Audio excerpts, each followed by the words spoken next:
Hello दोस्तों, अरात्रे का एक चिराग यूट्यूब चैनल पे आपका स्वागत है। आज जिस कहानी को हम शुरू करने जा रहे हैं उसका नाम है अल्केमिस्ट। अल्केमिस्ट पाउलो कोएल्हो द्वारा लिखी गई वर्ल्ड फेमस बुक है और कमाल की और बेहतरीन बुक है जिसका अनेकों भाषाओं में अनुवाद भी हो चुका है। हम सबके जीवन में अपने अलग अलग लक्ष्य होते हैं, उम्मीदें होती हैं, सपने होते हैं, लेकिन कुछ सपने ऐसे होते हैं जो हमें बेचैन कर देते हैं, जो हमें सोने नहीं देते। और उन सपनों को पूरा करने के लिए आप किसी भी हद तक जाते हैं। और अल्केमिस्ट ऐसी ही कहानी है एक लड़के की जो अपने सपने को पूरा करने के लिए, अपने खजाने को पाने के लिए किसी भी हद तक जाता है। ये कहानी है अंडलूसिया के रहने वाले सेंटियागो नाम के गडरिये की, जो एक असीम खजाने को प्राप्त करने की इच्छा रखता है। स्पेन से उसकी यात्रा शुरू होती है और उसकी ये यात्रा उसे मिस्र के रेगिस्तानों तक भी लेके जाती है। ये कहानी हमें अपने दिल की आवाज सुनने, अपने जीवन में बिखरे निशानों को पहचानने की और सपनों को पूरा करने के लिए हमेशा कोशिश करते रहने की कला सिखाती है। उम्मीद है ये कहानी आपके जीवन में एक नया परिवर्तन लेके आएगी, एक बेहतरीन परिवर्तन लेके आएगी।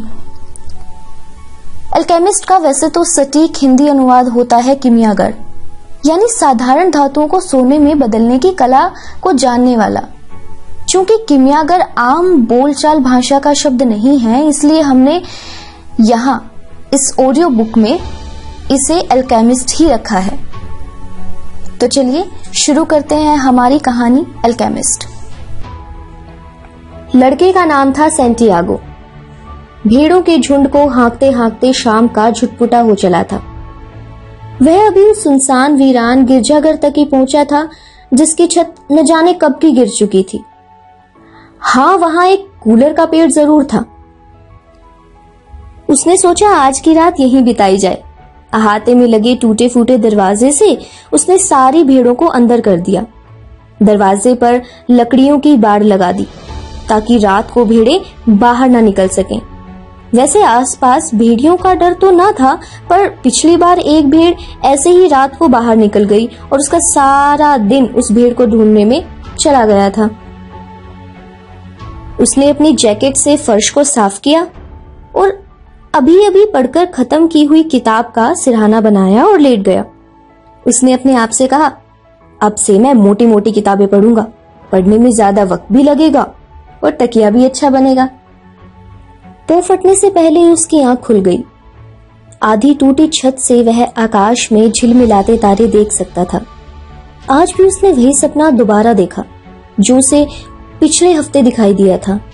आज भी ठीक उसी तरह सपने के पूरा होने से पहले उसकी आंख खुल गई थी। वह उठकर बैठ गया। उसने पास पड़ी लाठी उठाई और उससे सोई हुई भेड़ों को जगाने लगा। मगर उसे लगा कि जैसे ही वो जागा वैसे ही उसकी भेड़ों में भी हलचल शुरू हो गई थी।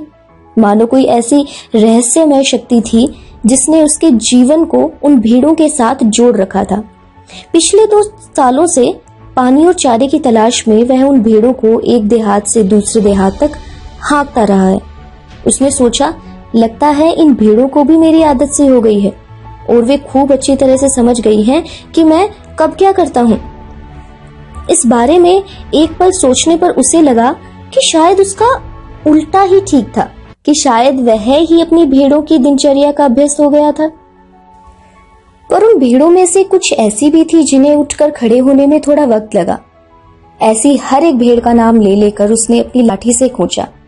उसे पूरा यकीन था कि वह जो भी कहता था भेड़ें उसे अच्छी तरीके से समझती थी और यही वजह थी कि जब भी किसी किताब में कोई बात उसे बहुत अच्छी लगती थी तो वह हिस्सा उन भेड़ों को पढ़कर सुनाया करता था।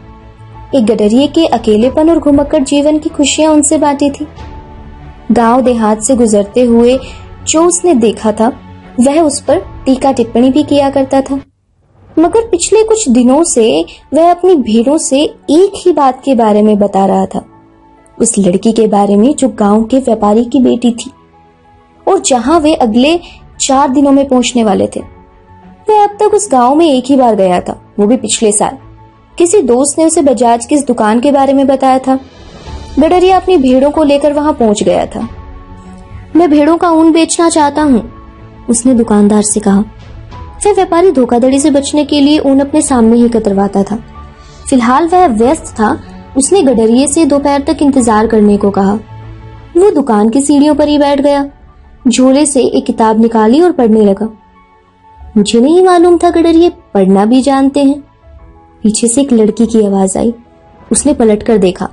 लड़की अंडलूसिया प्रदेश की अप्रतिम सुंदरता की मूरत थी। काले लंबे लहराते बाल और आंखों में किसी मूरिश विजेता सी चमक।